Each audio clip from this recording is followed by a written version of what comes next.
حضرت عبداللہ بن مسعود رضی اللہ عنہ سے مروی ہے کہ پل صراط کو جہنم کے اوپر رکھا جائے گا،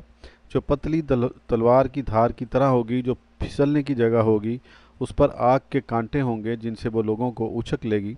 اس پر رکنے والا اس میں گرے گا، اور کچھ تیز چلنے والے ہوں گے جن میں سے بعض بجلی کی طرح گزریں گے اور وہ اس سے گزر کر ہی رکیں گے، بعض اس سے ہوا کی طرح گزریں گے یہاں تک کہ وہ نجات پا لیں گے، بعض گھڑ سوار کی طرح جائیں گے، پھر بعض لوگ دوڑتے ہوئے آدمی کی طرح، پھر اس سے کچھ کم رفتار میں دوڑتے ہوئے، پھر پیدل چلنے والے آدمی کی طرح لوگ گزریں گے، پھر ان میں سب کے آخر میں ایسا آدمی گزرے گا جسے آگ نے جھلسا دیا ہوگا اور تکلیف اٹھا کر آیا ہوگا، تب اللہ تعالیٰ